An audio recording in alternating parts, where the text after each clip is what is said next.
Good morning, good afternoon, good evening दोस्तों। जब भी आप जैसे भी अपने समय पे देख रहे हैं, आज की क्लास में हम क्या करने वाले हैं। आज की क्लास में हम नवंबर या दिसंबर 21 जिसका दिसंबर में अटेम्प्ट है, उनके लिए क्या क्या लॉ के अमेंडमेंट्स एप्लीकेबल हैं वो मैं आपको बताने वाला हूँ। सर, ये सेशन कैसे जाने वाला है? देखिए, बहुत सारे ऐसे अमेंडमेंट्स नहीं हैं जो आपको नए कॉन्सेप्ट्स हों, बहुत ज़्यादा क्लैरिटी चाहिए हो आपको। अमेंडमेंट्स बहुत सारे पेनल्टीज में मेजॉरिटी अमेंडमेंट हैं, तो आपको कोई मटेरियल डाउनलोड करने की, कॉपी करने की, प्रिंट आउट करने की ज़रूरत नहीं है। मेरे पास सर आईसीआई का मॉड्यूल है जो नवंबर 2020 का एडिशन है। उस नवंबर 2020 का एडिशन आपको अपने मॉड्यूल के फर्स्ट पेज में दिख जाएगा कौन सा एडिशन है। मैंने अपने यहाँ पे जो अमेंडमेंट नोट्स हैं, यहाँ पे मैंने बाजू में पेज नंबर भी लोड कर लिया है कि कौन से पेज नंबर में रिस्पेक्टिव अमेंडमेंट है। उस पेज में जाके अमेंडमेंट कर लेना सर। उसके अलावा मैं आपको एक पेज दूंगा, मैक्सिमम फ्रंट एंड बैक एक पेज दूंगा। वो एक पेज सर वो अमेंडमेंट रहेगा, वो आप कवर कर सकते हो सर। इस वाले वीडियो में हम सिर्फ कंपनीज एक्ट का पूरा पूरा अमेंडमेंट कवर करेंगे। इकोनॉमिक लॉ का मैं अलग से वीडियो डाल दूंगा। हालांकि इकोनॉमिक लॉ में जो पीपीआईआरपी वाला अमेंडमेंट है, pre package insolvency resolution process, जो अपने आप में 16-17 पेज का अमेंडमेंट है, वो अमेंडमेंट की वीडियो मैंने ऑलरेडी डाल चुकी है। आपको लिंक मिल जाएगा डिस्क्रिप्शन में। सर, क्या क्या अमेंडमेंट हुए हैं कंपनीज एक्ट में, फटाफट ये बता दो, मैं आपको फटाफट बता दूंगा। This is not a revision session sir, I will not revise the provisions with you because revision videos are also being uploaded separately. ये सिर्फ कॉन्सेप्चुअल क्लैरिटी यहाँ पे आपको यहाँ पे नहीं चाहिए। यहाँ पे आपको बस देखना है कौन से चेंजेस हुए हैं, वहां पे जाके एक पेन से रेड पेन से अमेंडमेंट लिख दो और क्या अमेंडमेंट हुआ है वो लिख दो। सर, स्टार्ट करते हैं आपके चैप्टर 1 से। कंपनीज एक्ट का चैप्टर 1 कौन सा है आपका? Directors, appointment and qualification of directors. उसमें सेक्शन 150 में एक एडिशन हुआ है सर। सेक्शन 150 क्या था? ये जो चीज है ना आपको स्क्रीन पे दिख रही है, ये मैं आपको एक पेज में दूंगा, इसको आपको प्रिंट आउट मारना पड़ेगा। सेक्शन 150 में क्या हुआ है सर? वहां पे सेक्शन 150 किया था क्रिएशन, मैनर ऑफ क्रिएशन और maintenance of a data bank for an independent director. तो बात ये हुई थी कि सेंट्रल गवर्नमेंट प्रिस्क्राइब करेगा किसी अथॉरिटी को जो इंडिपेंडेंट डायरेक्टर का पूरा डेटा बैंक मेंटेन करेंगे। तो सर, अब जो सेंट्रल गवर्नमेंट ने है ना हाल फिलहाल में नोटिफाई किया है Indian institute of corporate affairs, माने सर किसको? Sir, Indian institute of corporate affairs. क्या बोला सर मैंने? IICA, Indian institute of corporate affairs, माने सर को नोटिफाई किया है कि भैया तुम लोग ना तुम लोग क्या करना, तुम लोग इंडिपेंडेंट डायरेक्टर का डेटा बैंक मेंटेन करना। और सर, इंडिपेंडेंट डायरेक्टर का अगर डेटा बैंक मेंटेन करना है तुमको, तो सर सुनो, कैसे डेटा बैंक मेंटेन होगा, तुमको डेटा कहां से मिलेगा? तो सर, इन्होंने डायरेक्टर्स को क्लासिफाई किया दो तरह के डायरेक्टर्स में।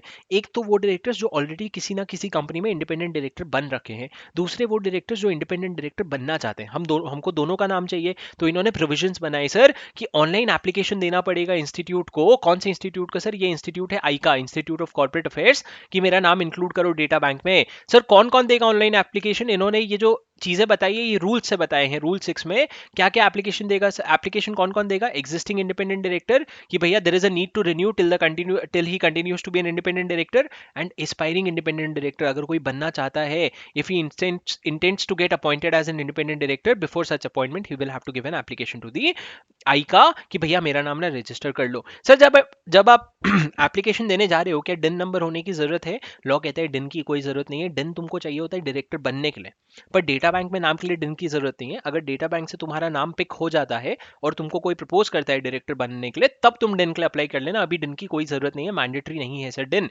सर, जब मैं एप्लीकेशन देता हूँ ना इंडिपेंडेंट डायरेक्टर बनने के लिए, तो मेरे पास वहां ऑप्शन आते हैं कि तुम कितने पीरियड तक के लिए इंडिपेंडेंट डायरेक्टर रहना चाहते हो हमारे डेटा बैंक में। 1 साल के लिए, 5 साल के लिए, लाइफ टाइम के लिए। तीन ही ऑप्शन आते हैं sir, 1 year, 5 years, life time. Sir, law कहता है तुम अपने एप्लीकेशन में लिख देना कितने पीरियड के लिए तुम बनना चाहते हो इंडिपेंडेंट डायरेक्टर। लेकिन सर, अगर आप 1 साल या 5 साल के लिए इंडिपेंडेंट डायरेक्टर की बनने की बात करते हो ना, तो जब आपका पीरियड खत्म हो जाएगा वो 1 साल का या 5 साल का, आपको रिन्यूअल के लिए एप्लीकेशन फाइल करना पड़ेगा। और रिन्यूअल का एप्लीकेशन आपको 30 डेज के अंदर फाइल करना पड़ेगा, या फिर आपका नाम जो है वो हटा दिया जाएगा। सर, जिस दिन आपका पीरियड खत्म हो रहा है, मान लो मैंने आज एप्लीकेशन फाइल किया और मैंने बोला 1 साल तक मेरा इंडिपेंडेंट डायरेक्टर डेटा बैंक में नाम होना चाहिए, तो ये 1 साल जब खत्म होगा ना, उसके 30 डेज के अंदर अंदर मेरे को एप्लीकेशन देना पड़ेगा रिन्यूअल का, वरना मेरा जो नाम डेटा बैंक में है वो हटा दिया जाएगा। सर, वापस से रिस्टोर कर सकते हो, बिल्कुल रिस्टोर कर सकते हो, लेकिन फिर फ्रेश एप्लीकेशन फाइल करना पड़ेगा सर। फ्रेश एप्लीकेशन का फीस ज्यादा होता है, रिन्यूअल का थोड़ा कम होता है। Declaration bye independent director. Sir, independent direction के साथ डिक्लेरेशन, सुनो क्या पर्पज है। अगर सर एक इंडिपेंडेंट डायरेक्टर है एक कंपनी में, उसको जरूरी जरूरी है कि वो इंडिपेंडेंट डायरेक्टर के डेटा बैंक में जो आईका मेंटेन करती है वहां पे उसका नाम होना चाहिए। अब हम ये कैसे इंश्योर करें कि हर इंडिपेंडेंट डायरेक्टर जाके अपना नाम इंक्लूड करवा रहा है? तो लॉ कहता है भैया जो 149 सबसेक्शन 7 में तुम डिक्लेरेशन देते हो ना इंडिपेंडेंस का, जो तुम 149 सबसेक्शन 7 में इंडिपेंडेंस का डिक्लेरेशन देते हो, उसके साथ एक और डिक्लेरेशन दो कि भैया हम इंडिपेंडेंट डायरेक्टर हैं और हमने अपना नाम वहां पे डेटा बैंक में अपडेट करवा लिया है। ये आपको डिक्लेरेशन देना पड़ेगा, declaration bye independent director along with the declaration under section 149 subsection 7। Sir उसके बाद क्या सीन हुआ सर? इन्होंने बोला कि यूं ही किसी भी इंसान को हम डायरेक्टर नहीं बना लेंगे। मान लो मेरा छोटा भाई है, वो बहुत गधा है, वो छोटा भाई अगर गधा है तो उसको अगर मैं डायरेक्टर बनवाना चाहता हूँ तो मैं ऐसे यूं ही जाके उसको, उम्मीद है वो ये वीडियो ना देखे, लेकिन अगर मैं उसको अगर मैं इंडिपेंडेंट डायरेक्टर बनवाना चाहता हूँ तो यूं नहीं कि बस मेरे को आता है एप्लीकेशन देना तो मैं उसका नाम दे करके उसको वहाँ पे इंडिपेंडेंट डायरेक्टर चढ़वा दिया। नहीं सर, अगर आप इंडिपेंडेंट डायरेक्टर बनना चाहते हो तो आपको एक टेस्ट पास करना पड़ेगा, online proficiency self assessment test, OPSAT, online proficiency self assessment test. Sir ये टेस्ट कब होता है? सर ये कहता है लॉ, जिस दिन आपका नाम डेटा बैंक में इंक्लूड होगा ना उसके बाद आपको टेस्ट देना पड़ेगा। सर नाम इंक्लूड करवाने के लिए टेस्ट नहीं देना पड़ेगा, नाम इंक्लूड होने के बाद टेस्ट देना पड़ेगा। OPSAT, online proficiency self assessment test. Sir ये टेस्ट जो होता है इसके स्कोर्स आपके इंडिपेंडेंट डायरेक्टर्स को जो हायर करने जाते हैं उनको भी दिखाया जाता है ताकि पता चले किस लेवल की प्रोफिशिएंसी है इस बंदे की। और सर ये आपको 2 साल के अंदर देना पड़ेगा जिस दिन आपका नाम इंक्लूड होता है। अगर सर 2 साल में अगर आप नहीं दिए या फिर नहीं क्लियर कर पाए ना तो सर आपका नाम हटा दिया जाएगा। अच्छा यहाँ भी नहीं क्लियर कर पाए तो नाम हटा दिया जाएगा? हाँ भैया। तो सर ये बता दो कितने अटेम्प्ट्स मिलेंगे हमको? तो अटेम्प्ट से मतलब है, लॉ कहता है भैया कोई नंबर ऑफ अटेम्प्ट्स पे लिमिट नहीं है। चार्टर्ड अकाउंटेंसी का एग्जाम भी नहीं है, चार्टर्ड अकाउंटेंसी का एग्जाम जैसा ही है, तुमको जितना देना है देते रहो, देते रहो, देते जाओ, देते जाओ। सर ये टेस्ट जो है ना, एक बात बताओ, मुकेश अंबानी क्या किसी कंपनी में इंडिपेंडेंट डायरेक्टर होंगे? हाँ सर, बल्कि बहुत सारे कंपनीज होंगे जहां मुकेश अंबानी इंडिपेंडेंट होंगे। अब तुम क्या ये प्रोविजन लगा सकते हो कि भैया मुकेश अंबानी तू भी जा जाके ये टेस्ट पर? भाई वो लॉ बंद करवा देगा।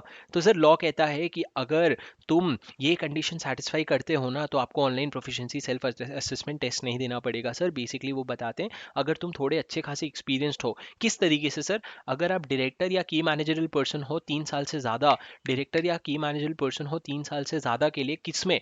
या तो सर किसी लिस्टेड पब्लिक कंपनी या फिर अनलिस्टेड पब्लिक कंपनी में जिसकी paid up share capital 10 crore या उससे ज़्यादा है, या फिर सर बॉडी कॉर्पोरेट जो लिस्टेड है किसी रिकॉग्नाइज स्टॉक एक्सचेंज में, या फिर बॉडी कॉर्पोरेट जो आउटसाइड इंडिया इनकॉर्पोरेट हुई है जिसकी paid up share capital $2 million से ज़्यादा है, या फिर सर कोई स्टैट्यूटरी कॉर्पोरेशन जैसे कि LIC वगैरह हो गए। सर ये सारी कंपनीज में अगर आप डायरेक्टर या की मैनेजरल पर्सन रह चुके हो 3 साल से ज़्यादा तो सर आपको सेल्फ असेसमेंट टेस्ट नहीं देना पड़ेगा। Please note there is a disclaimer. Sir ये जो लिस्ट है ना ये बहुत एक्सपैंड हो चुकी है और भी एक्सपैंड हो रही है। इसमें सीए भी आ गए हैं, सीए भी आ गए हैं, और भी लोग आ गए हैं, कोई मिनिस्ट्री के लोग आ गए हैं जिनको एग्जाम नहीं देना पड़ेगा। लेकिन सर अभी आपके सिलेबस के लिए इतना ही एप्लीकेबल है क्योंकि 30 अप्रैल तक इतना ही नोटिफाई हुआ था, और सर आपके अटेम्प्ट के लिए नवंबर 21 अटेम्प्ट के लिए उतना ही अमेंडमेंट एप्लीकेबल है जो 30 अप्रैल 2021 तक हुआ था। ठीक है सर, मजा आई। 150 खत्म हो गया, जिसमें हम ये पढ़ रहे हैं कि भैया कौन कौन बंदे हैं जो इंडिपेंडेंट डायरेक्टर, कौन कौन बंदे हैं जो कौन कौन, कैसे आप manner of appointment of independent director, name of the independent director on the data bank, कैसे आप नेम चढ़ाओगे। ठीक है सर।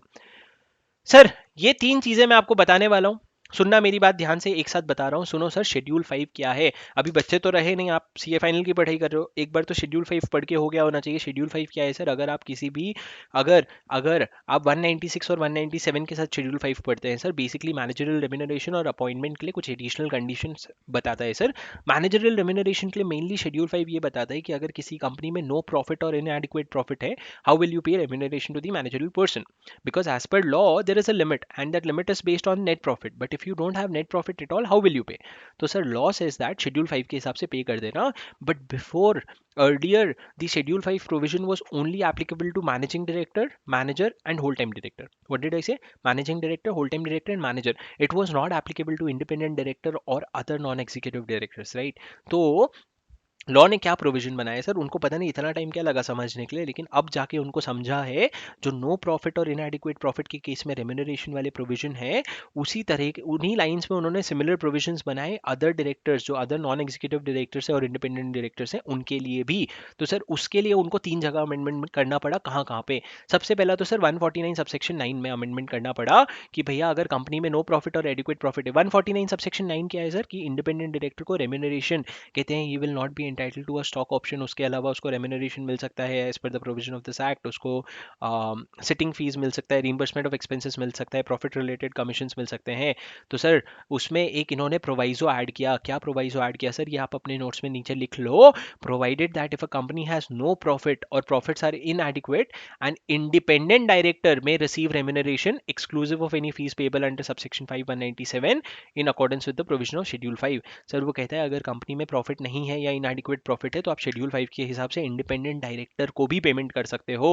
सर पॉज करो और इसको अपने नोट्स में पेज नंबर 1.39 में जाके नीचे लिख लो।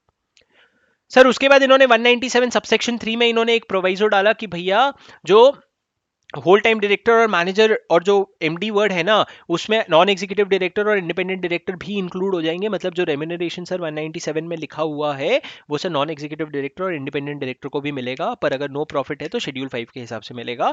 ठीक है सर, कोई बात नहीं, कोई चेंज नहीं करना है आपको, बस आपको कॉन्सेप्ट समझ आ गया। 197 सबसेक्शन 3 में इंडिपेंडेंट डायरेक्टर और नॉन एग्जीक्यूटिव डायरेक्टर भी कवर्ड हो जाएंगे। सर इंपॉर्टेंट चेंज हुआ है शेड्यूल 5 में। शेड्यूल 5 जो सर पहले एप्लीकेबल हुआ करता था सिर्फ एमडी डब्ल्यूटीडी और मैनेजर के लिए, वो अब एप्लीकेबल होगा नॉन एग्जीक्यूटिव डायरेक्टर और अदर डायरेक्टर्स के लिए भी। सर अगर आपको याद होगा शेड्यूल 5 में अपन ने देखा था पार्ट टू में अपन ने देखा था सेक्शन टू में अपन ने देखा था एक लिमिट ए है और एक लिमिट बी है। लिमिट ए क्या था सर, अगर इफेक्टिव कैपिटल इतना है तो आप रेम्यूनरेशन इतना देना। सर ये वो टेबल है लिमिट ए वाला टेबल, इसमें सर इन्होंने एक और कॉलम ऐड किया है जहां पे इन्होंने अदर डायरेक्टर्स मतलब इंडिपेंडेंट डायरेक्टर्स या अदर एग्जीक्यूटिव डायरेक्टर्स को भी कितना पेमेंट होगा वो भी इन्होंने यहाँ पे डाला है।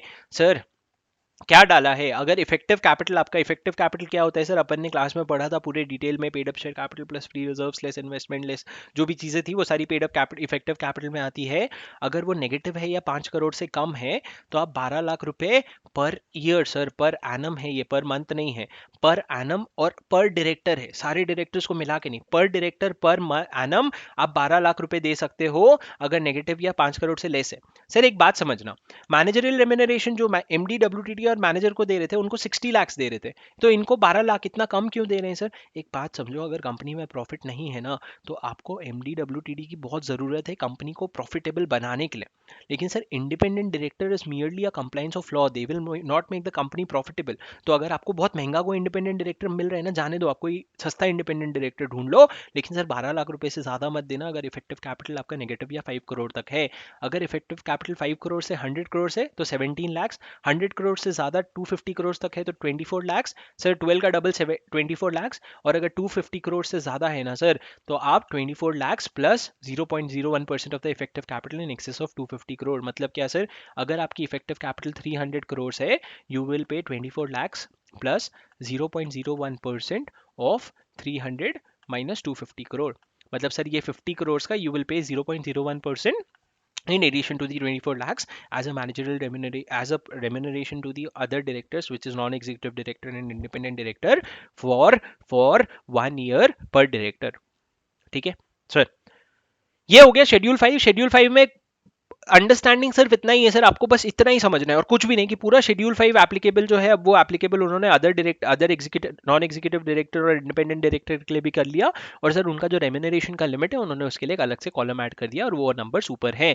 सर अब से शुरू होता है पेनल्टी का सिलसिला, अपना मॉड्यूल पकड़ो, पेज नंबर पलटाओ, जहां बोल रहा हूँ वहां जाओ, वहां पे पेनल्टी अपडेट करो, अमेंडमेंट्स खत्म हो जाएंगे, कोई बहुत ज्यादा कंसेप्चुअल अमेंडमेंट हुआ नहीं है कंपनीज एक्ट में। सर क्या है 165 क्या है सर, 165 ये है, अच्छा बाय द वे जो मेरे क्लास के स्टूडेंट हैं तुम्हारे मोस्टली सारे अमेंडमेंट मैंने क्लास में ही कवर कर दिए थे क्योंकि तब तक सारे अमेंडमेंट्स आ चुके थे, मैंने I updated it in your class itself, but still there is no harm in going through it and checking once, because ऐसा नहीं होना चाहिए कि भाई गलत अजम्पशन ले लिया इसलिए एग्जाम में पेनल्टी गलत लिख के आ गए, नहीं होना चाहिए सर। सुनो sir, never not necessary, it goes without saying that penalties which are amended becomes important। भाई सर पेनल्टी याद नहीं रहती, अब आप इंपॉर्टेंट बोल रहे हो, अरे तो 10-12 हैं अपन याद कर लेंगे ना, क्या है। 165 क्या है सर, 165 है मैक्सिमम नंबर ऑफ डायरेक्टरशिप, जो कहता है आप एक बार में 20 कंपनी से ज्यादा डायरेक्टर्स 20 कंपनी से ज्यादा में डायरेक्टरशिप नहीं होल्ड कर सकते, and in case when it comes to public company you can not be director in more than 10 public companies. Sir उसमें पेनल्टी ये थी कि अगर आप एक साथ 10 कंपनी से ज्यादा या 20 कंपनी से ज्यादा डायरेक्टरशिप होल्ड करते हो तो आपको 5000 रुपीज पर डे की पेनल्टी लगेगी। अब वो हट गया है सर, अब उन्होंने बोला 2000 पर डे की पेनल्टी लगेगी and a maximum of ₹2 lakh. a maximum of rupees 2 lakhs. There was no maximum limit earlier. They have included a maximum limit. Please try to understand one point, sir. What happened in 2020 last year? What happened that so many penalties changed? The central government, with an intention to improve the ease of doing business in India, they wanted to improve the ease of doing business in India, and that is where they set up a committee. They asked them to go through the whole company law and read it and give their suggestions as to how can we improve, how can we make people's life easy to make sure business is done properly. तो sir उनका एक objective ये भी था, we will decriminalize offence. Decriminalize offence मतलब क्या sir, कोई गलती अगर है तो पहले हम अगर उसको क्रिमिनल ऑफेंस बोलते थे तो हम ये कंसिडर करेंगे उसको सिविल ऑफेंस बोल सकते हैं क्या. मतलब सर क्रिमिनल ऑफेंस मतलब हम उसको जेल भेज देते थे, हम उस पर बहुत हैवी पेनल्टी लगाते थे. अब सर इन्होंने कोशिश किया है कि जहाँ से भी जेल का प्रोविजन हटा पाए हम हटा देते हैं, और जहाँ पे भी फाइन रीजनेबल कम कर पाए कम कर देते हैं, और हर जगह एक मैक्सिमम लिमिट तो भी डाल देते हैं ताकि अननेसेसरली कोई भी पिटिशन फाइल ना होते रहे. और सर इन्होंने एक और कोशिश की. पहले पेनल्टीज में बहुत जगह लिमिट होती थी 50,000 टू 5 लाख रुपीज. सर अब जब ऐसी लिमिट होती है ना तो उससे प्रॉब्लम ये होता है कि आपको, जब ऐसी लिमिट होती है तो प्रॉब्लम ये होता है कि आपको हर बार पिटीशन फाइल करना पड़ता है. कोर्ट डिसाइड करता है भाई कितनी पेनल्टी होगी, 50,000 दे 5 लाख दे. अभी इन्होंने हटा दिया, इन्होंने हर जगह लिख दिया. हर जगह मतलब मोस्टली इन्होंने कोशिश की है हम लिख दे भैया फ्लैट 5 लाख रुपीज पेनल्टी या फ्लैट 50,000 रुपीज पेनल्टी, कम से कम कोर्ट का टाइम बचे. Correct, make sense. तो सर इसीलिए 2020 में जो वो एक्ट आया था जिसको कंपनीज अमेंडमेंट एक्ट 2020 कहते हैं, उसकी वजह से ये सारे पेनल्टीज चेंज हुए हैं सर. आगे बहुत सारे पेनल्टीज चेंज हुए हैं, but you will have to understand the broad objective was 3: to remove jail, to reduce amount of penalty, to put an upper limit to the amount of penalty. That was the broad objective. That are the kind of changes you will see everywhere. What was the word that I used? Decriminalizing of offense. To decriminalize offenses. Offense की है, कोई अगर registrar को कोई file करना था, filing नहीं की तो जेल डाल दे रहे हो. अरे क्या मतलब है, तुम जेल डालोगे 4-5 कंप्लाइंसेस और छूट जाएगी, उससे अच्छा थोड़ा फाइन ले लो रीजनेबल और खत्म करो. तो सर 150 से 65 मैक्सिमम नंबर ऑफ डायरेक्टरशिप था. 167 क्या था, 167 था वेकेशन. अगर आप छुट्टी पे जा रहे हो और बता के नहीं गए, नहीं वो नहीं था सर. अगर आपकी कंपनी, आपकी ऑफिस अगर वेकेट हो जाती है किसी भी कंडीशन की वजह से, अगर आप 164 में डिस्क्वालीफाइड हो, अगर आप बोर्ड मीटिंग नहीं अटेंड करते, अगर कोर्ट या ट्राइब्यूनल ने ऑर्डर पास कर दिया है, and so on and so fourth, तो सर 167 की आपको पेनल्टी लगती है. 167 वेकेट हो जाने के बाद भी अगर आप कंटिन्यू करते हो ना तो आपको पेनल्टी लगती है. सर पहले 1 साल का जेल था एंड और फाइन था, अब सर इन्होंने जेल हटा दिया है, and the monetary penalty is only 1 lakh rupees to 5 lakh rupees if you do not vacate your office. Even after you are if even after it is vacated under section 167, you will have to pay a monetary penalty of 1 lakh rupees to 5 lakh rupees. There is no imprisonment. Makes no sense not to imprison a person. 172 क्या है sir, अगर इस chapter में, chapter 11 में companies act का, हमारे book के chapter 1 मतलब क्या, appointment and qualification of director वाले चैप्टर में कहीं भी अगर भूले बैठ के हम आपको पेनल्टी बताना भूल गए हो ना, तो इस सेक्शन पे आ जाना. पेनल्टी कितनी रहेगी सर, पहले फाइन था 50,000 से 5 लाख रुपए, 50,000 से 5 लाख रुपए. अब इन्होंने बोला मिनिमम पेनल्टी 50,000 रुपए लगेगी. For every continuing default there will be a penalty of 500 rupees per day and a maximum of 3 lakh rupees for company and 1 lakh rupees for officer in default. मतलब क्या सर, इन्होंने बोला कंपनी हो या ऑफिसर इन डिफॉल्ट हो, मतलब individual हो या कंपनी हो, 50,000 रुपए का तो मिनिमम लगेगा, और कंटिन्यूइंग डिफॉल्ट में 500 रुपए पर डे तो लगेगा. लेकिन मैक्सिमम लिमिट जो है सर वो कंपनी, क्योंकि कंपनी ज़्यादा अफोर्ड कर सकती है, इसलिए 3 लाख रुपीज़ पर day, and officer in default के लिए 1 लाख रुपीज़ पर डे का रखा है sir. 177 subsection 178 subsection 8, we came to chapter 3 of your module, which is meeting of board and its power, which is chapter 2 which I teach in class. Basically 178 subsection 8 talks about nomination remuneration committee and stakeholder relationship committee. Sir इसमें penalty क्या है sir, अगर आप 178 का कोई भी contravention करते हो, this penalty is also applicable to 177 which was audit committee. अगर ऑडिट कमिटी या 178 दोनों में कोई भी कॉन्ट्रवेंशन करते हो ना तो आपको 178 सबसेक्शन 8 की पेनल्टी लगती है. सर वो पेनल्टी पहले क्या हुआ करती थी और अभी क्या है, सर पहले हुआ करता था fine 1 lakh rupees to 5 lakh rupees company के लिए. उन्होंने बोला भाई रहने दे, अभी 5 लाख रुपए सीधा लगा दे, कंपनी 5 लाख रुपए दे सकती है. ऑफिसर इन डिफॉल्ट के लिए सर पहले फाइन था कुछ तो भी और जेल था, इन्होंने बोला भाई जेल वेल कुछ नहीं होगा, 1 लाख रुपए की penalty. Sir officer in default 1 lakh rupees penalty, company 5 lakh rupees penalty. Sir as a student आपको एक ट्रिक बताऊंगा, एज अ टीचर नहीं बताऊंगा sir, as a teacher I am not allowed to say this, but as a student I will tell you trick. अगर मैं student हूँ जिसको penalty याद नहीं होती है ना सर, तो मैं एक बेसिक कॉन्सेप्ट जरूर बना लूंगा कि अगर मेरे को बिल्कुल भी याद नहीं आ रहा है ना तो मैं बोलूंगा इंडिविजुअल को 1 लाख रुपए की पेनल्टी लगेगी और कंपनी को 5 लाख रुपए की पेनल्टी लगेगी. सर आपके आधे से ज्यादा सेक्शंस कवर हो जाएंगे कंपनीज लॉ के पोस्ट अमेंडमेंट, क्योंकि सर अभी इन्होंने हर जगह इंडिविजुअल को 1 लाख रुपए की पेनल्टी और कंपनी को 5 लाख रुपए की पेनल्टी लगा दी सर। बहुत एक्सेप्शंस हैं, लेकिन अगर कोई ऑप्शन ही नहीं है, याद ही नहीं आ रहा है, नेगेटिव मार्किंग भी नहीं है एग्जाम में, तो भैया मैं 1 लाख रुपए पे टिक करके आ जाऊंगा अगर ऑफिसर इन डिफॉल्ट है और कंपनी है तो 5 लाख रुपए। सर 184 क्या है? 184 है डिस्क्लोजर ऑफ इंटरेस्ट। दो इंटरेस्ट होते हैं sir, general disclosure, specific disclosure. आपको डिस्क्लोज करना पड़ता है अगर आप कॉन्ट्रैक्ट अरेंजमेंट में इंटरेस्टेड हो, तो आपको डिस्क्लोज करके पार्टिसिपेट नहीं करना पड़ता है। प्राइवेट कंपनी हो तो पार्टिसिपेट कर सकते हो डिस्क्लोजर के बाद। पर सर अगर किसी ने डिस्क्लोज नहीं किया या फिर डिस्क्लोज करने के बाद भी पार्टिसिपेट कर लिया, तो उसको पहले जेल होती थी। अब इन्होंने बोला कोई जेल नहीं होगी भैया, मॉनेटरी पेनल्टी सिर्फ 1 लाख रुपए की, इंडिविजुअल है 1 लाख रुपए। 187 क्या है सर? 187 है investment of a company to be held on its own name. अगर आप कोई भी इन्वेस्टमेंट कर रहे हो कहीं पे भी, आपको अपने नाम पे इन्वेस्टमेंट होल्ड करना पड़ेगा। कुछ एक्सेप्शंस थे सर, 4 एक्सेप्शंस थे। और अगर आप सब्सिडरी, होली ऑन सब्सिडरी में किसी नॉमिनी डायरेक्टर, नॉमिनी लोगों को अपॉइंट कर रहे हो ताकि number of shareholders meet हो, तो चलेगा सर। 187 था investment to be held in its own name. पर सर अगर आप अपनी जगह किसी और के नाम पे इन्वेस्टमेंट होल्ड कर रहे हो and there is no reason to do that, in that case there will be a penalty. Company को 5 लाख रुपया, ऑफिसर इन डिफॉल्ट को 50,000 रुपया। सर अभी अभी मैंने बोला आपको 1 लाख रुपए, पर मैंने आपको ये भी बोला बहुत एक्सेप्शंस दिखेंगे। एक एक्सेप्शन है सर ये 50,000 रुपया। ये समझो कि थोड़ा सा छोटा डिफॉल्ट है, थोड़ा सा छोटा डिफॉल्ट है। अगर अपने नाम पे नहीं किसी और के नाम पे होल्ड कर लिया, कोई बात नहीं, अपने नाम पे करवा लेंगे, 50,000 रुपए का डिफॉल्ट लग जाएगा सर, पेनल्टी लग जाएगा, लेकिन जेल तो नहीं होगी सर पहले जैसा। तो 187 जो आपके पेज नंबर 3.57 में लिखा है सर, ये पेज नंबर आप खुद खुद देखते जाओ। हाँ, पेज नंबर 3.57 है मॉड्यूल का, या फिर जो भी मटेरियल आप यूज कर रहे हो उस मटेरियल में चले जाओ और 187 में पेनल्टी देख लो, यही है कि नहीं, नहीं है तो चेंज कर लो। 188 क्या है सर? 188 सबसेक्शन 5 ये है कि 188 किस बारे में बात करता है सर? रिलेटेड पार्टी ट्रांजैक्शन के बारे में बात करता है। रिलेटेड पार्टी ट्रांजैक्शन सर, अगर अगर कोई डायरेक्टर कोई भी डिफॉल्ट करता है रिलेटेड पार्टी ट्रांजैक्शन में, तो पहले हुआ करता था जेल होगा 1 ईयर तक का अगर लिस्टेड कंपनी है, और पेनल्टी था सर।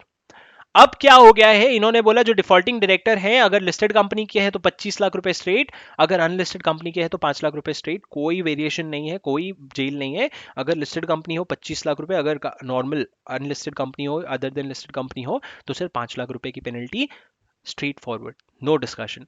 तो सर जेल नहीं रहा, अब पेनल्टी सिर्फ इतनी ही है, सेक्शन 188 सब सेक्शन 5। 204 सर, 204 204 204 आपको याद भी है 204 क्या था? पढ़ाए भी है कोई आपको? Sir sectoral audit report, sectoral report जो ऑडिट करवानी पड़ती है, secretarial audit, I am sorry, secretarial audit आपको करवानी पड़ती है सर। सेक्रेटेरियल ऑडिट कौन करता है? कोई सीएस इन प्रैक्टिस करके देता है।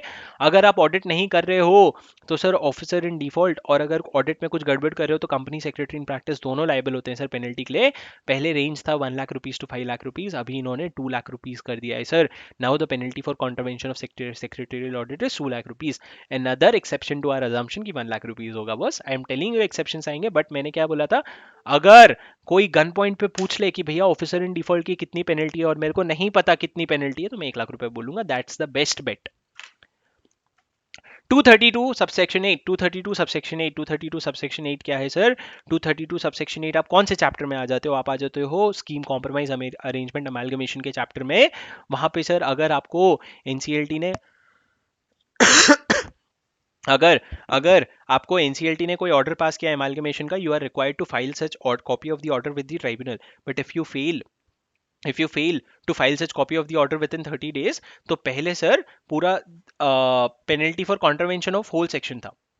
सर सुनो मैं आपको समझाता हूँ, ये थोड़ा इतना आसान नहीं है, सुनो। 232 सबसेक्शन 8 क्या कहता था सर? पहले 232(8) कहता था कि अगर आपने सेक्शन 232 का कोई भी कॉन्ट्रवेंशन किया ना किसी भी और प्रोविजन का, तो आपको पेनल्टी लगेगा, और पेनल्टी कुछ और ही था सर। अभी इन्होंने क्या कर दिया, अभी इन्होंने बोला अगर सिर्फ एक ही कॉन्ट्रवेंशन किया, क्या कॉन्ट्रवेंशन? अगर तुमने आरओसी को फाइलिंग नहीं की, अगर आरओसी को फाइलिंग नहीं की, तो सर कंपनी और ऑफिसर इन डिफॉल्ट जो भी है वो फाइन देंगे 20,000 रुपए तक का, और कंटिन्यूइंग वन, अगर हर दिन का कंटिन्यूइंग डिफॉल्ट है तो 1,000 रुपीज पर डे होगा sir, up to a maximum of 3 lakh rupees. Sir 20,000 रुपए का फाइन देंगे, हर दिन का 1,000 रुपए देंगे, और मैक्सिमम 3 लाख रुपए देंगे सर। ये कंपनी, यहाँ पे कंपनी और ऑफिसर इन डिफॉल्ट का अलग अलग मैक्सिमम लिमिट नहीं है, दोनों का 3 लाख रुपए का लिमिट है। ये सेक्शन 232 सबसेक्शन 8 में लिखा हुआ है, पेज नंबर 5.15 कॉम्प्रोमाइज अरेंजमेंट वाला चैप्टर है सर। आगे बढ़े सर। उसके बाद अपन ने देखा 242 अपन आगे सर चैप्टर 6 में, पेज 6.10.5 है। क्या कहता है सर? अगर अगर आपने किसी भी अमेंडमेंट किया एमओए एओए में जो कंसिस्टेंट नहीं है ऑर्डर ट्रिब्यूनल के, सर आपको याद होगा, अगर 242 में आपको याद होगा चैप्टर 6 में क्या होता था, ट्राइब्यूनल ऑर्डर देता था ऑपरेशन और मिसमैनेजमेंट अवॉइड करने के लिए क्या क्या करना है। उन ऑर्डर में से एक ऑर्डर ये भी हो सकता था कि भैया तुम ना एमओए एओए को ऑल्टर कर लो, और ऑल्टर इस हिसाब से कर लो। पर सर आपने अगर एमओए एओए ऑल्टर किया लेकिन आपने एनसीएलटी के डायरेक्शंस को फॉलो नहीं किया, तो सर आप ऑफिसर इन डिफॉल्ट हो गए, और ऑफिसर इन डिफॉल्ट को अब इम्प्रिजनमेंट नहीं लगेगा, सिर्फ पेनल्टी लगेगी 25,000 से 1 lakh rupees. No more imprisonment of 6 month. Sir आपका इम्प्रिजनमेंट का प्रोविजन काट दो, सिर्फ पेनल्टी 25,000 से 1 लाख रुपीज की होनी चाहिए। सर ये सारे अमेंडमेंट्स ना रेड पेन से कर लो ताकि आपको ध्यान रहे कि ये सारे अमेंडमेंट्स किए थे मैंने। Sir 243 similar provision to what we had read for 242. Again the imprisonment is not there and there is only a penalty of up to 5 lakh rupees. Page number 6.12 में है सर। मैंने आपको बोला था ये कॉन्सेप्चुअल क्लैरिटी की class है, ये आपको अमेंडमेंट से आपको अपडेट करवाना है ताकि अमेंडमेंट्स में आपका बहुत ज़्यादा टाइम ना जाए। रिविजन वीडियोस अलग से हैं। 243 क्या है सर? अगर imprisonment of officer in default है तो ओनली पेनल्टी 5 लाख रुपीज तक की लगेगी। 247 sir, 247 you come to chapter 7। 247 कहता है 10.2 का पेज नंबर है सर, देख लो। फाइन अमाउंट जो है वो अभी 50,000 फ्लैट हो गया सर। पहले रेंज होगा, वो अभी रेंज नहीं रहा। अभी 247 का पेनल्टी जो है वो फ्लैट 50,000 हो गया। Okay sir. सर उसके बाद 284 क्या है अपना? 284 सेक्शन है, 284 है, 284 पेज नंबर 7.14 में सर, मतलब हम वाइंडिंग अप में आ गए। कंपनी लिक्विडेटर अपॉइंट हो चुका है। सर अगर कंपनी लिक्विडेटर अपॉइंट हो चुका है तो it will be the duty of promoter, director, officer और employee to extend full cooperation. पहले लिखा था सर अगर आप कोऑपरेशन नहीं दोगे आपको पेनल्टी लगेगी। अब सर पेनल्टी का प्रोविजन उन्होंने हटा दिया है, तो जो आपका सेकंड पैराग्राफ आपको दिख रहा है पेनल्टी का, उसको काट दो और वहां पे लिखो सर, वहां पे लिखो if any person does not assist company liquidator will make an application to tribunal for necessary direction. मतलब सर अगर कंपनी लिक्विडेटर की कोई बात नहीं मान रहा है तो आप एप्लीकेशन दे दो ट्राइब्यूनल को, और सर ट्राइब्यूनल आपको जो डायरेक्शन देना है वो दे देगा। लेकिन आप प्लीज खुद से कुछ मत करो, कोई पेनल्टी नहीं लगेगी सर। ट्राइब्यूनल रिक्वेस्ट करके दिलवा देगा, पेनल्टी की कोई जरूरत ही नहीं है। उसके बाद सर ट्राइब्यूनल ऑर्डर करेगा, by order require the persons to assist and cooperate. मतलब एक बार ट्राइब्यूनल बोल देगा तो ज्यादा वैल्यू हो जाती है सर बात की। 302 क्या है सर? पेज नंबर 7.26 में अमेंडमेंट है। 302 क्या है? डिसोल्यूशन। क्या लिखा है sir? On completion of winding up company liquidated to make application to tribunal for dissolution, tribunal shall make an order of dissolution of just and reasonable. Sir provision क्या है? जब वाइंडिंग अप खत्म हो जाता है, अब डिसोल्यूशन के लिए एप्लीकेशन देते हो, कंपनी लिक्विडेटर देता है एप्लीकेशन ट्राइब्यूनल को, और अगर ट्राइब्यूनल को जस्ट एंड रीजनेबल लगता है तो वो डिसॉल्व कर देता है। अब सर जो ट्राइब्यूनल की ऑर्डर होती है, जो ट्राइब्यूनल की कॉपी होती है ऑर्डर की, वो आप 30 डेज के अंदर भेजोगे। ट्राइब्यूनल जो है अपने ऑर्डर का कॉपी रजिस्ट्रार को भेजेगा 30 डेज के अंदर, और वो कंपनी लिक्विडेटर को भी भेजेगा, बोलेगा भाई तू भी रजिस्ट्रार को फिर से भेज दे। उसके बाद सर लिखा था अगर आप नहीं भेजते हो तो आपको पेनल्टी लगेगी। सर अगर आप फिर से वापस से ट्राइब्यूनल को कॉपी नहीं भी भेजते हो ना तो पेनल्टी नहीं लगेगी। उन्होंने पेनल्टी का प्रोविजन हटा दिया है, उन्होंने बोला कोई मतलब नहीं है पेनल्टी का प्रोविजन लिखने का। तो सर वहां पे जो आपका पॉइंट 4 है, जो आपका आपके वहां पे ना एक टेबल होगा, टेबल में चार पॉइंट होंगे। जो फोर्थ टेबल है ना उसको काट दो, थर्ड तक वैलिड है कि आपको जो ट्राइब्यूनल का ऑर्डर आएगा वो आरओसी को भी जाएगा और उसका एक कॉपी कंपनी लिक्विडेटर को भी आरओसी को भेजनी पड़ेगी। ठीक है सर। 347 क्या है sir? Again liquidation winding up. जब वाइंडिंग अप होता है तो disposal of books and papers, अगर आपको डिस्पोजल कब तक करना है, किसका परमिशन लेके करना है, और परमिशन लेके नहीं, बिना परमिशन लिए कर दिए तो क्या होगा? तो सर पहले इंप्रिजनमेंट का प्रोविजन था, अब इंप्रिजनमेंट का प्रोविजन इन्होंने हटा दिया है। बस फाइन लगेगा up to 50,000 rupees. Fine up to 50,000 rupees. Page number 7.40 था सर ये। 356 पेज नंबर 7.46 सर, ये क्या कहता है? सर अगर ट्राइब्यूनल ने डिसोल्यूशन का ऑर्डर दे दिया, उसके बाद अगर ट्राइब्यूनल को एप्लीकेशन आता है, किनका किनका एप्लीकेशन आता है वो लिखा था। अगर एप्लीकेशन आता है तो पावर है ट्राइब्यूनल के पास कि जो उसने डिसोल्यूशन दिया था ना उसको वॉइड कर दे। जब वो वॉइड करने का ऑर्डर पास करता है ना, ट्राइब्यूनल एक कॉपी फॉरवर्ड करेगा रजिस्ट्रार को, and also require company liquidator on whom application order was made to send it to registrar. Sir उसमें भी पेनल्टी का जो प्रोविजन था वो हटा दिया गया है। पेनल्टी का प्रोविजन अभी वहां पे रिलेवेंट नहीं है। वैसे आपके मटेरियल में पेनल्टी होनी ही नहीं चाहिए, लेकिन अगर पेनल्टी है तो उसको काट दो। और सर ये जो पॉइंट है ना, ये पॉइंट आपके मटेरियल में शायद नहीं होगा क्योंकि 356 में इन्होंने ये पॉइंट इंक्लूड किया है। तो अगर आपके मटेरियल में ये पॉइंट नहीं है कि ट्राइब्यूनल जब डिसोल्यूशन का ऑर्डर पास करेगा तो वो रजिस्ट्रार को एक कॉपी भेजेगा, और जिसने एप्लीकेशन दिया था उसको भी बोलेगा रजिस्ट्रार को एक कॉपी भेजने के लिए। तो सर ये वाला पॉइंट 356 में लिख दो। 356 आपको समझ गया ना सर? अगर ट्राइब्यूनल एक डिसोल्यूशन का ऑर्डर पास कर देता है तो उसके बाद ट्राइब्यूनल के पास ऑप्शन है कि वो ऑर्डर को वॉइड कर दे, अगर उसके पास कोई एप्लीकेशन आता है तो। अगर उसके पास कोई एप्लीकेशन आता है तो सर वॉइड करने के बाद वो वॉइड का ऑर्डर जो है वो ट्राइब्यूनल जो है रजिस्ट्रार को भेज देगा, और वो कंपनी लिक्विडेटर या पर्सन को भी बोलेगा भाई तू भी रजिस्ट्रार को भेज देना जिसने भी एप्लीकेशन किया हो। ठीक है सर सेक्शन 379 सबसेक्शन 1 और 392 ये जो है सर ये दोनों फॉरेन कंपनी से रिलेटेड है। इन्होंने क्या किया है सर, नीचे शायद 393 ए भी है, हाँ 393 ए भी है, ये तीनों फॉरेन कंपनी से रिलेटेड है सर। आपका चैप्टर 9 है सर, आपके सेकंड मॉड्यूल में आ गए, फर्स्ट मॉड्यूल खत्म हो गया। सेकंड मॉड्यूल में चैप्टर 9 379 क्या कहता है सर, 379 कहता है कि आपका फॉरेन कंपनी, ये एक्ट जो है वो फॉरेन कंपनी को कैसे एप्लीकेबल होगा। तो सर ये प्रोविजन पहले था कि सेक्शन 380 से 386 एंड 392 एंड 393, ये 392 होगा, and 392 and 393 shall be applicable to foreign companies, पहले ऐसा लिखा था। उसके बाद सर नीचे एक पूरा प्रोविजन लिखा था, it is further provided that CG में बाई नोटिफिकेशन एग्जेम्प्ट फलाना ढिमकाना, और जो भी जिसको भी एग्जेम्प्ट करेगी ये प्रोविजन उसको कंप्लाई करना पड़ेगा या नहीं कंप्लाई करना पड़ेगा। सर ये प्रोविजन इन्होंने यहाँ से ओमिट कर दिया, काटना नहीं, इन्होंने यहाँ से ओमिट कर दिया, और इसको यहाँ पे नीचे इन्होंने अलग से सेक्शन 393 ए एक इंसर्ट किया। आप अगर लास्ट पेज में चले जाओगे ना, 9.17 पेज में चले जाओ, उसके बाद सर अगर आप देखोगे ना, इन्होंने एक न्यू प्रोविजन इंसर्ट किया है कि सीजी में by notification exempt any class of foreign company और company incorporated outside India for complying with the provision of this chapter and company of such and copy of such order shall be laid before the houses of Parliament. Sir वो जो provision ऊपर लिखा हुआ था उसका थोड़ा relevant portion इन्होंने यहाँ पे डाल दिया है। तो सर आप यहाँ पे अपने यहाँ पे मार्क कर दो सेक्शन 3939 ए, इस जो आपका नोट्स आपके मटेरियल में जहाँ पे वो लिखा हुआ है ना, it is further provided that CG में, तो उसको बॉक्स में डाल दो और वहाँ पे मार्क कर दो। अब ये सेक्शन 393 ए हो गया sir. Exam point of view से इतना ज़्यादा रेलिवेंट नहीं लगता, क्या ही क्वेश्चन पूछेंगे उसमें, लेकिन sir constitutional point of view से चेंज तो हुआ है। 392 क्या है sir, contravention of the chapter by foreign company, बहुत इंपॉर्टेंट पेनल्टी है सर, बहुत इंपॉर्टेंट पेनल्टी है ये। ऐसी पेनल्टी है जो मैं एग्जाम के पहले पढ़ के गया था, एग्जाम में आया फिर भी नहीं लिख पाया, याद नहीं रहता, लेकिन इंपॉर्टेंट पेनल्टी है सर। पहले नहीं याद रहता था, अब शायद याद हो जाएगा। अगर कोई फॉरेन कंपनी का कॉन्ट्रवेंशन करता है तो ऑफिसर इन डिफॉल्ट को अब जेल नहीं होती सर, अब मॉनिटरी पेनल्टी होती है। पेनल्टी है क्या सर, फॉरेन कंपनी को पेनल्टी लगेगी 1 lakh rupees to 3 lakh rupees, और सर एडिशनल फाइन लगेगा 50,000 per day in case of continuing default. Sir कितना बड़ा अमाउंट है, 50,000 रुपए पर डे। हाँ सर, फॉरेन कंपनी है, क्या पता डॉलर में कमाती होगी, 50,000 रुपए लिखा है, मतलब डॉलर का शायद 1,000 रुपए, 1,000 डॉलर भी नहीं होता, इसलिए sir 50,000 dollar per day in case of continuing default. और सर अगर फॉरेन कंपनी को 1 लाख टू 3 लाख है sir. Please note that this additional fine is over and above 1 lakh to 3 lakh, मतलब सर ऐसा भी हो सकता है कि आप पे 3 लाख रुपए की पेनल्टी लगाए प्लस 50,000 रुपए पर डे की पेनल्टी लग रही है।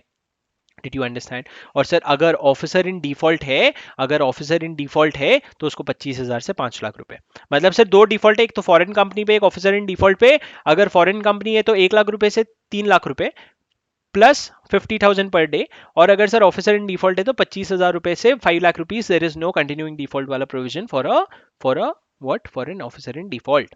सर 435 में क्या, 435 में क्या अमेंडमेंट है सर, देखो 435 में कुछ भी अमेंडमेंट नहीं है। पेज नंबर 11.2 में चले जाओ, वहां पे क्या लिखा हुआ है, offence under this act by notification. Offence under this act by notification sir, एक 435 का अगर आप पढ़ोगे ना तो वहां पे लिखते हैं offence under this act by notification exclude कर सकते हैं ऐसा कुछ। सर उसको offence under this act accept under section 452 कर दो, क्योंकि 452 को एक्सक्लूड करने का पावर उन्होंने छीन लिया है। कुछ भी नहीं है सर, इग्नोर कर दो, बस अमेंडमेंट करके इग्नोर कर दो। 446 बी इंपॉर्टेंट है, क्या इंपॉर्टेंट है सर, सुनो। सर आपको पता है 446 बी क्या है, कि अगर कोई स्मॉल कंपनी है या फिर 1% कंपनी है, उनको जो पेनल्टी है ना, पूरे कंपनीज एक्ट में जितने भी पेनल्टीज हैं उनको आधा करके दे दिया था। बोले भैया तुमको जहां पे भी जो भी पेनल्टी लिखा है ना उसका हाफ तुमको लगेगा, अगर तुम 1% कंपनी हो या फिर स्मॉल कंपनी हो तो। अब सर वो जो प्रोविजन है ना, वो सेम प्रोविजन एप्लीकेबल होगा स्टार्टअप कंपनी को भी, प्रोड्यूसर कंपनी को भी। सर लॉ क्या कहता है, the lesser penalty provision which was applicable to only 1% company and small company for contravention of selected provision of this act is now applicable to 1% company, small company, startup company, producer company or by any of its OID for non-compliance of the provision of this act. Sir अगर कोई भी small company, 1% company, startup company, producer company या उसके officer in default है, उनको half penalty लगेगी sir. 446 में इन्होंने स्टार्टअप कंपनी और प्रोड्यूसर कंपनी को भी इंक्लूड कर लिया है। उसके बाद सर इन्होंने 446 बी में इन्होंने एक प्रोवाइजो भी रिवाइज किया। क्या रिवाइज किया sir, provided that in case the default relates to non-compliance of subsection 4 of section 92 subsection 4 or subsection 1 or 2 of section 137, अगर सर 92 सबसेक्शन 4 का नॉन कंप्लायंस है, डिफॉल्ट है, या फिर सर 137 सबसेक्शन 1 और 2 का नॉन कंप्लायंस है, and such default has been rectified either prior to or within 30 days the issue of notice by the adjudicating officer, no penalty shall be imposed in this regard and all proceedings under this section shall be deemed to be concluded. Sir अगर आपने section 92 subsection 4 में या फिर section 137 subsection 1 या 2 में default किया है और वो रेक्टिफाई कर दिया है सर, या तो प्रायर या तो 30 डेज के अंदर एडजुडिकेटिंग ऑफिसर के नोटिस आने के बाद, तो सर कोई पेनल्टी इम्पोज नहीं होगा, ऐसा मान लिया जाएगा जैसे कि सब चीज़ें सॉल्व हो गई है, कोई इशू ही नहीं है सर। उसके बाद दो और पॉइंट है अपने छोटे छोटे बस खत्म हो गए। 450 क्या है सर? 450 भी पेनल्टी, 450 भी जो है कि पेनल्टी अगर दुनिया में कहीं भी नहीं लिखे हैं तो कंपनीज एक्ट में आ जाना सर, ये भी इंपॉर्टेंट पेनल्टी है। तो सर ये पेनल्टी अब इन्होंने चेंज कर दी और बोली 10,000 रुपए की पेनल्टी पर प्लस 1,000 रुपीज पर डे की penalty up to a maximum of 2 lakh रुपए। मतलब सर इनके हिसाब से जहां पे भी बड़ी बड़ी पेनल्टी हमको बतानी थी हमने बता दी है, पर अब अगर पेनल्टी नहीं बता रहे ना तो 10,000 रुपए से लेके 1,000 पर डे 2 लाख रुपए तक की पेनल्टी लगा लेना। 454 सर, 454 में एक प्रोवाइजो ऐड करना है आपको, similar proviso to what we had included above, कि भैया अगर 92 सबसेक्शन 4 का या 137 सबसेक्शन 1 और 2 का प्रोवाइज का नॉन कंप्लाइंस होता है तो आपको, अगर आप एडजुडिकेटिंग ऑफिसर के नोटिस के 30 दिन के अंदर अंदर ठीक कर लेते हो तो आपको कोई भी डिफॉल्ट नहीं माना जाएगा, it will be all sorted out. Sir listen to me, it would make very much sense if you write this provision in the respective places in your module rather than having that one extra page. Okay, so I don't think there is a need for a printout. The only thing that I wanted to give you was section 150 जो सबसे ऊपर है और schedule 5, वो दोनों भी मेरी request है सर, समरी है, नोट्स में लिख लो, बहुत फायदा होएगा, because amendments are that way more important. Economic law का सर और सिक्योरिटीज लॉ का मैं अमेंडमेंट पोस्ट करूंगा शॉर्टली, तब तक आप कंपनीज एक्ट खत्म कर लो। और सर जो भी पीपीआईआर, अगर आपको इकोनॉमिक लॉ का पीपीआईआरपी का रिवीजन करना है, जो 90% ऑफ द अमेंडमेंट वही है, अगर वो रिवाइज करना है आपको तो उसका वीडियो ऑलरेडी यहाँ पे मैं आपको लिंक में दे दूंगा। और उसके अलावा रिवीजन वीडियोस भी अपलोडेड हैं सर, अगर आपको देखने हैं तो रिवीजन वीडियोस के भी पूरे हर चैप्टर के रिवीजन वीडियोस अपलोड हो रहे हैं, हर सैटरडे रात को 10 बजे हम रिवीजन कर रहे हैं। Feel free, the summary notes are also free and the revisions are also free, feel free to join, those will add lot of value to you. Alright, and if at all your attempt was a problematic and you are concerned about your attempt and if you're kind of looking for a mentorship session, I have given a link in the description, you can reach out to me and we can discuss at all what your issues are and we can try to figure out a way how can we deal with this better. Hope this session was useful for you guys. Do not waste too much of time in your amendment, it's important, but nothing major has changed for companies law at least. Keep preparing well. See you in the next video.